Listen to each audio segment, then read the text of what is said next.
কোজাগরী লক্ষ্মী পুজোয় আপনাদের সকলকে জানাই শুভেচ্ছা এবং বড়দেরকে প্রণাম।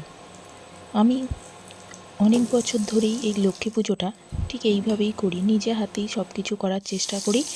আর যখন বাড়িতে থাকি, বাড়িতে যে বছর লক্ষ্মী পুজো করি, তখন মা আর আমি দুজনে মিলেই একসাথে করার চেষ্টা করি। মা কিছু পদ করে, আমি কিছু পদ করি, তো এইভাবে দুজনে মিলিয়ে করি। আর আজকে মা বাড়িতে মায়ের মতো করে একটু করেছে, আর আমি এখানে আমার মতো করে অল্প একটু করলাম, ঠাকুরকে একটু ভোগ দিলাম। তো প্রত্যেকটা স্টেপই আমি আপনাদের সাথে অল্প করে শেয়ার করার চেষ্টা করলাম।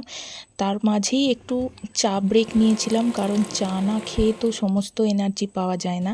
আর আমি প্রথমেই স্নান সেরে আগে ঠাকুরের সমস্ত জোগাড় করে নিয়েছিলাম, ঠাকুরের আগে সমস্ত কিছু পদ রান্না করে নিয়েছিলাম।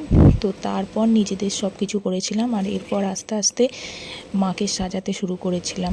তো আমি আমার মতো করে পুজো করি, এখানে ঠিক ভুল আমি কিছু জানি না। আমার মন যেটা চায়, আমি মনে করি মন থেকে ভগবানকে ডাকাটাই হলো আসল। যদি মন শুদ্ধ থাকে, তাহলে যেভাবেই আপনি ডাকুন না কেন, তাতেই সাড়া দেবেন ঠাকুর। তো আমি সেই পদ্ধতি বিশ্বাস করি এবং সেই পদ্ধতিতেই আমি আমার মতো করে পুজো করি। আমি হয়তো সব কথা গুছিয়ে বলতে পারছি না, কিন্তু আমি আমার মনের কথা আমার মতো করে আপনাদের সাথে শেয়ার করছি। তো এইভাবেই আমি আমার পুজোটা সম্পন্ন করেছি এবং তারপর প্রসাদ বিতরণ করেছি। তো আজকের মতো এখানেই।